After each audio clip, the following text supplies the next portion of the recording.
So as the Minnesota Vikings have had a magical, very fun 2022 season, they're 9-2. Who would have knew? They already have the NFC North division in their back pocket, essentially. They can clinch this Sunday. But there's still been a lot of talk around the national media jabroni haircut circles and fans from opposing teams and even amongst their own fan base of the Vikings being fraudulent at 9-2, as evidenced what happened week 2 against the Eagles and allegedly what happened week 11 against the Cowboys, right? And also you have 8 wins by a single score, including 7 in a row, even though that seems tough to do. It's tough for a fraudulent team to win 7 games in a row. I don't know, man. But the Vikings, I feel like the Vikings have been undervalued, especially in the NFC. I feel like a lot of the national media is gravitating towards the Eagles and also the Niners for some reason, as well as, of course, the Dallas Cowboys, which, I mean, they're always going to do. But our frenemies over at Pro Football Focus, they actually have the Vikings back. So, and also, the Vikings as a whole are the 6th highest graded PFF team, but they went through and they do the schedule to date as well as remaining schedule based on their power rankings. And oh, looky, here comes Hooky. The Vikings have the easiest remaining schedule, number 32nd overall in PFF's power rankings, and also they played the 9th toughest schedule to date, which is easily the hardest of the top NFC contenders. And I mean, going through, so 1 is going to be the hardest schedule, 32nd is going to be the softest, the marshmallowiest. So the fact that the Niners, I mean, have been trying to find their way with Jimmy G, and now they're trying to incorporate Christian McCaffrey, sure, but everyone is all up on the Niners' ass. There's like, oh, they're 7-4, now they're breaking late, now they're going to take the NFC West away from the Seahawks and all this stuff, but they played the easiest schedule according to Pro Football Focus's power rankings. Now, I like that they do it according to their power rankings versus just win-loss record, because that can certainly be imperfect, especially on momentum, especially on what's happening at various times of the year.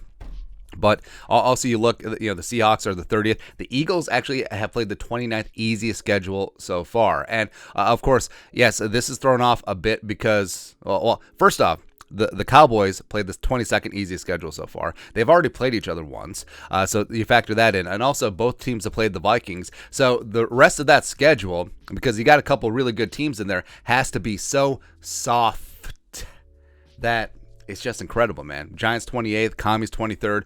Bucks are actually in a similar neighborhood to the Vikings, the 12th toughest schedule so far. But the rest of the way, I mean, we're going to see. I mean, the Eagles do have smooth sailing. They're playing the 24th schedule, and the Cowboys playing the 25th. And also, they play each other once.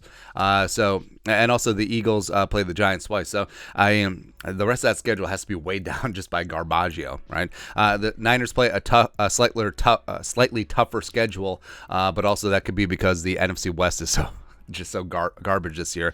The Giants are going to be up against it. They got a couple of tough games. They have the 6th toughest remaining schedule, and the Commies 11th, etc. But I think this says a lot about the Vikings, where you look around the NFC, they have played the toughest schedule of all the contenders in the conference, and yet they're still standing, still strong, still 9-2, and now they get a little bit of a break. So, 32nd easiest remaining schedule. I mean, the Jets are certainly going to be tough with that defense. The Lions are certainly no joke either. They had a nice little winning streak before it got snapped on Thanksgiving against the Buffalo Bills. And we'll see what happens against the Jaguars this weekend. The Colts, the Giants.